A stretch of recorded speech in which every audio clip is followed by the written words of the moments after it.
Welcome back to Good Morning Namibia, and we are definitely live here from the NBC studios and also on NBC One and our digital platforms.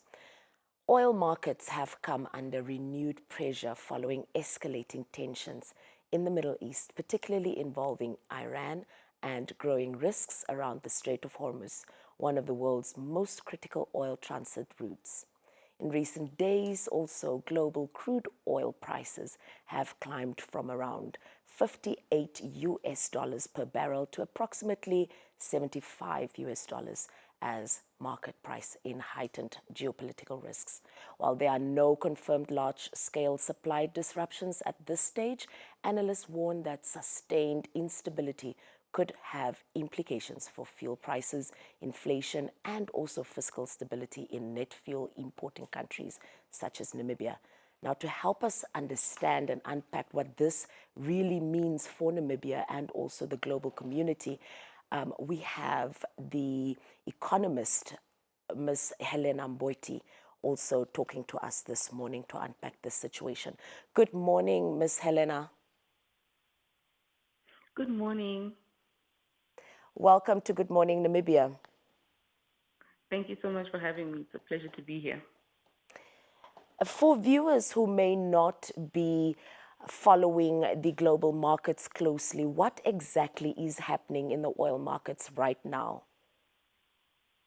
Yeah, so I think it's important for viewers to note that what's happening in the oil markets right now is a reaction to the fear that oil supply in the future might be very tight. It's important to note that there have been various geopolitical tensions across the world in the last couple of years, including in Iran between Iran and Israel.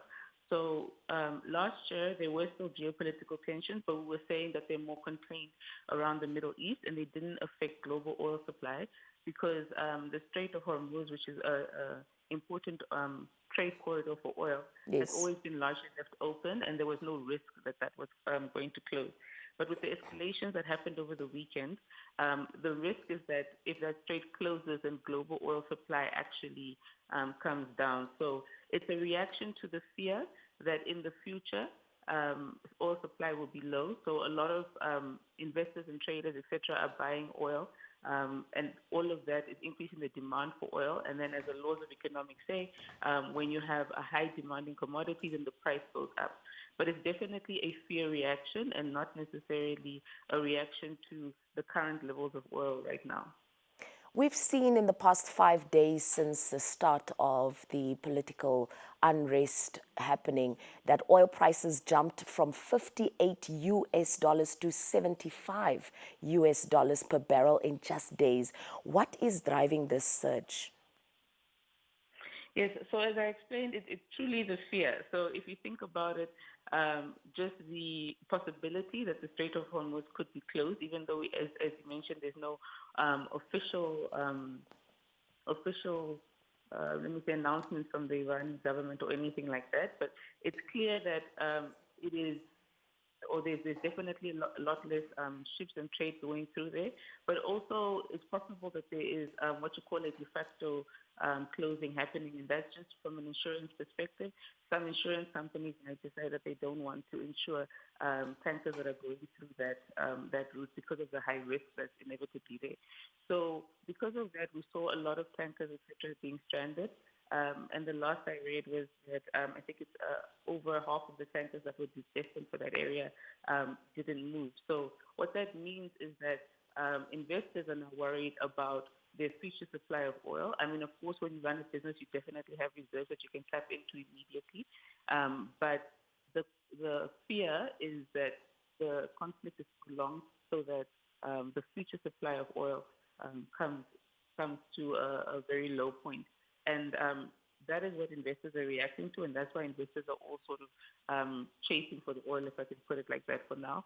And that is what is causing the high demand, and then therefore the sudden increase in prices. But it's also important to recognize that this truly is just because of, as I keep emphasizing, the fear, because last year we did see similar conflicts in other oil markets, but prices stayed quite nicely between 58 and the low 60s. So this is truly just a reaction to the fact that Iran has unofficially announced that they would not allow tankers to go through that port. How significant is the Strait of Hormuz in global oil supply, and what does instability in the Strait of Hormuz matter so much? Yes, so it's an important corridor not just for the Middle Eastern suppliers, but also for the alternative oil suppliers for the globe, which would be OPEC plus countries. It accounts for about 20% of global oil consumption, but it also accounts for another very important resource, about 20 to 25% of natural gases that goes to Asia and Europe. So, firstly, 20% of 20% less oil if that strait closes for the world means that we all of us, every oil consumer, including us who use it for our cars, etc., would have to consume 20% less in order for us to not feel that impact, which of course, given the inelasticity of oil or how difficult it is for you to change your consumption, whether you're a consumer or a manufacturer, etc., that becomes difficult. So the world will feel the pinch of losing, 20% of their oil supply. And then from a gas perspective, of course, Asia and Europe's economies rely on that. So if we see that they cannot get gas, then of course that will influence growth in their economy similarly. And then that is going to have an influence on just general global growth. So from a Middle Eastern contribution to GDP growth, they're talking about large hubs, business hubs like the Dubai, etc., but also from a perspective of Asia not being able to get the gas they need in order to grow, similar to Europe. And then for the rest of the world, it has an influence on inflation and prices. So it's definitely important for us to watch. It's also important to note that although the world is looking to an OPEC plus, for example, to sort of fill that gap, 40% of Saudi Arabia's oil also goes through that port. So even if they were to announce that they're willing to put reserves on the table, with that port closed, it would still be very expensive and costly for them to avail those reserves to the world. So essentially, it is one of the most, if not the most important route for oil trade in the world. Now, if these tensions continue to escalate further, how high could oil prices really go? In your expertise, of course. Yeah, so that is the million-dollar question, I think, on every analyst's mind. Most analysts agree that we could probably handle a tension for about 2 to 3 weeks, because as I explained before, when you're running a business, and especially in the business of oil, you do have some reserves that you can tap into during times like this, but of course those reserves will not last you forever. So the general consensus right now is that if if the conflict lasts less than 3 weeks, then we should be able to keep oil prices in 2 digits, so that's around 90, etc., which is still high, but relatively manageable, right? You can contain that inflation, you can absorb some of that with the fiscal, etc. But if the tensions are prolonged, then that's when we could see oil going into triple digits.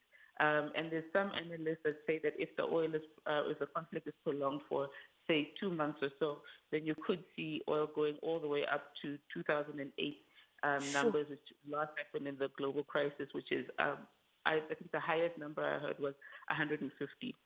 So anywhere between 100 and 150, to be honest, if the crisis goes longer than 3-4 weeks.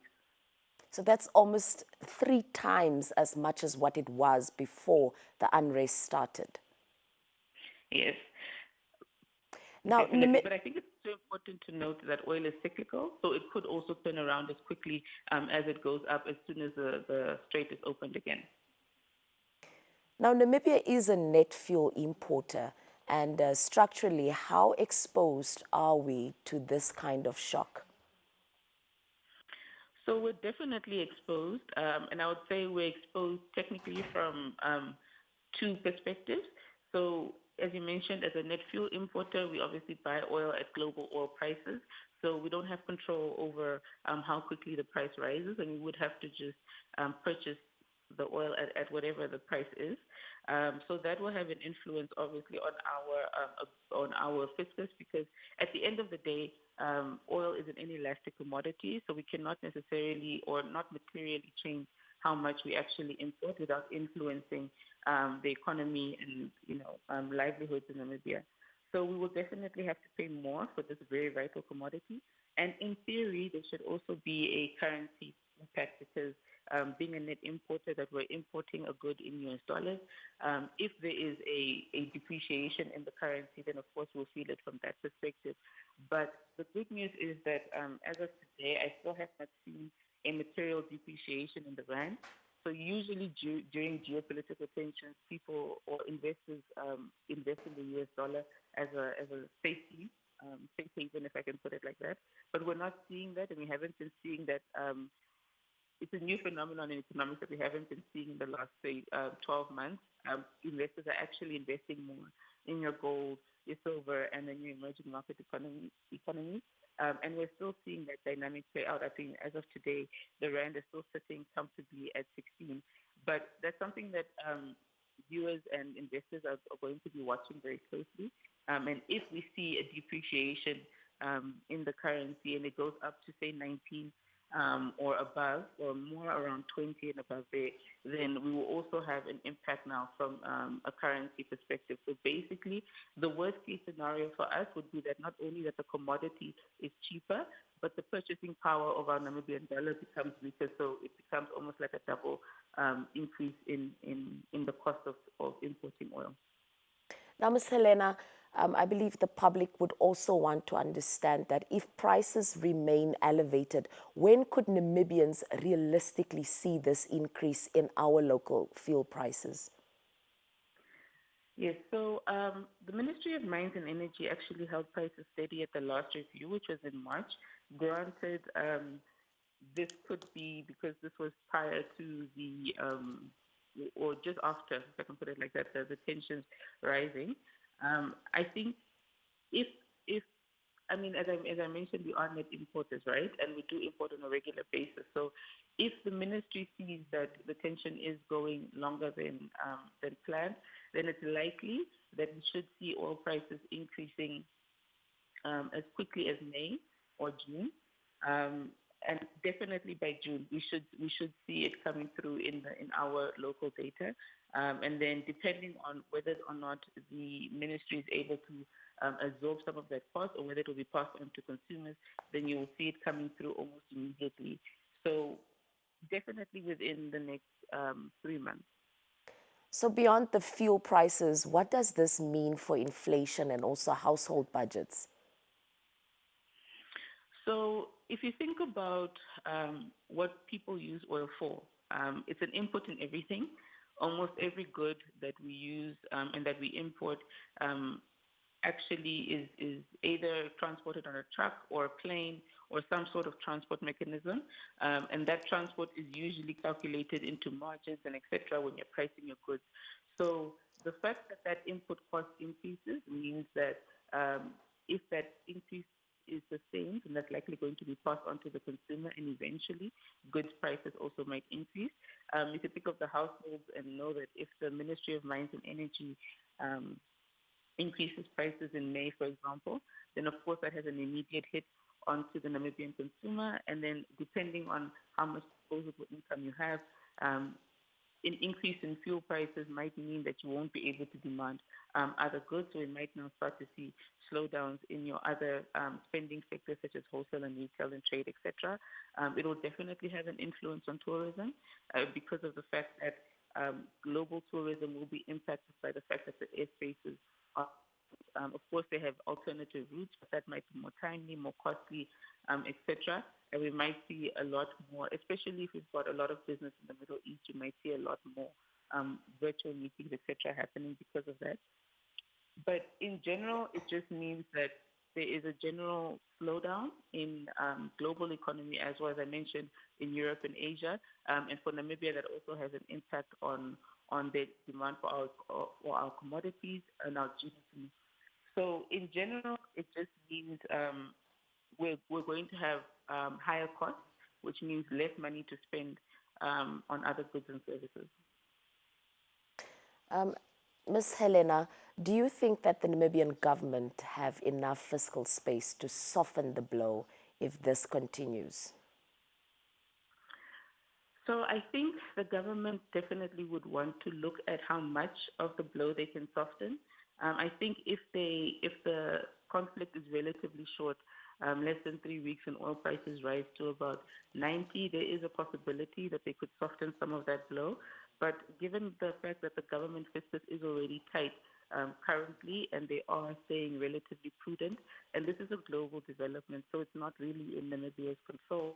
I do think that the government might not have all the room to soften the blow completely if oil prices go into your triple digit categories. And in that scenario, the government's commitment to fiscal discipline and debt rate reduction would be important to keep in mind. And I think they would not be able to afford blanket subsidies without cutting off essential services for other key sectors like health and education. So it becomes a trade-off that they will have to make.